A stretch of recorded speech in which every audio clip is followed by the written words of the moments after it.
Nobody goes broke in a single moment. They go broke in stages, and most people don't realize they've already entered one. Somewhere between your last paycheck and your next one, there's a version of you sliding down a staircase you can't see. Today, we're going to walk down that staircase, level by level, until we reach the bottom. And somewhere along the way, you're going to recognize exactly which step you're standing on. This is every level of going broke. Here's the question almost nobody asks correctly. It's not, how do people run out of money? It's, how does someone with money slowly stop having any control over it? Because the truth is, most people who go broke had income the entire time. The problem was never the number coming in. It was the structure underneath it. Let's start at the top. Level 1, the comfortable trap. This is where almost everyone begins, and almost no one notices they're here.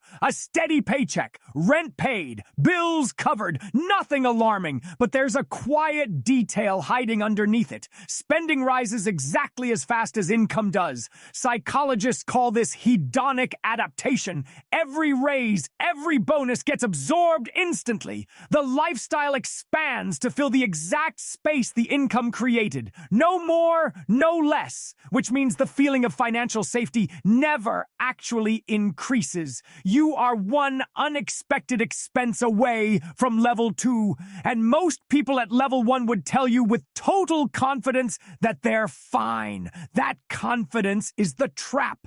Level 2, the silent warning. This is where the first real crack appears, and it doesn't look like a crack at all. A credit card covers a slightly tight month. It gets paid off. No big deal. Then it happens again and again. Buy now, pay later tools make this even easier to miss. Small purchases split into invisible debt. The credit card stops being an emergency tool and quietly becomes a monthly habit. This is the exact moment the psychology shifts from if I need it to when I need it. Nobody sends a warning label when this switch flips. You just wake up one day already past it. Level 3, the rationalization. By this level, the minimum payment has become the plan, not because the person is careless, but because their brain has started protecting them from the truth. This is loss aversion at work.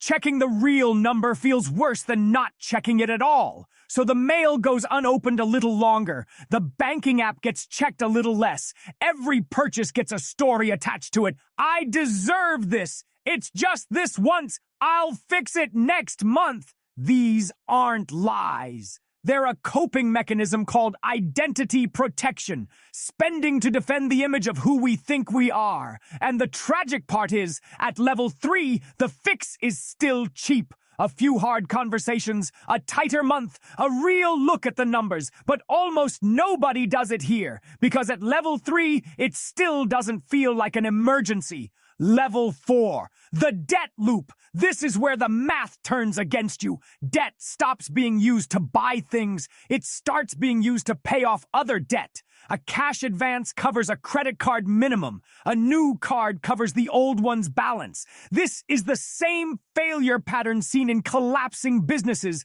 Cash flow, not income, becomes the entire story. Once debt is servicing debt, the structure is no longer sustainable by design. It's only a matter of time before something breaks, and the person inside this loop almost never sees it from the outside.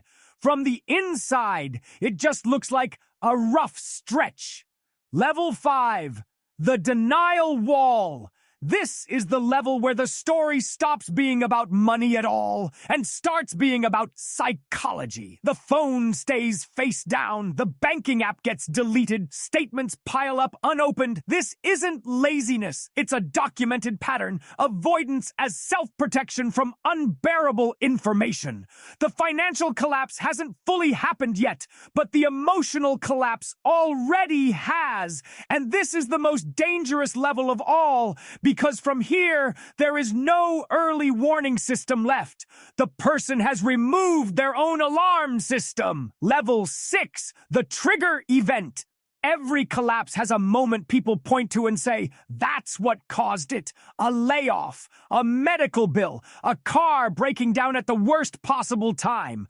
But here's the part almost nobody says out loud. The trigger isn't actually the cause. Research on financial fragility shows something uncomfortable. Many households can't absorb even a few $100s of unexpected expense. The trigger event doesn't create the collapse. It simply reveals a structure that was never built to survive one.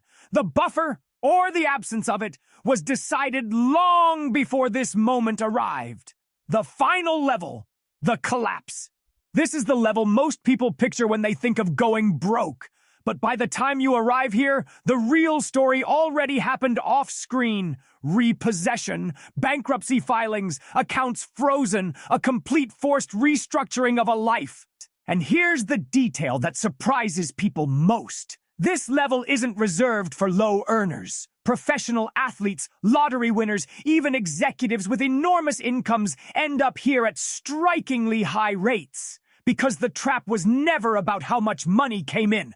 It was about the gap between income and lifestyle. And at high incomes, that gap just gets more expensive to ignore. The big reveal. Here's the thing nobody tells you about going broke. It was never a single bad decision. It was never really bad luck either.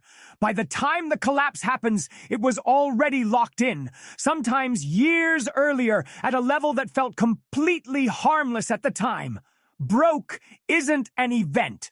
It's the final step of a process that started quietly, felt fine at every stage, and only became undeniable at the very end.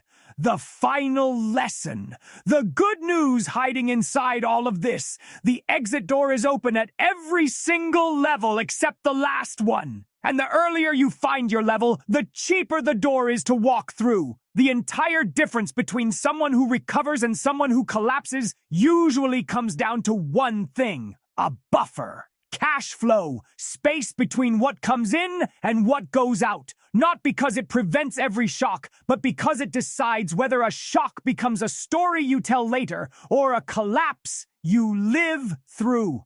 Outro. So here's the only question that actually matters after watching this. Which level are you standing on right now? Because somewhere on this staircase, right now, is exactly where the exit door is still open. If this video showed you something you needed to see, there's another hidden system waiting in the next one.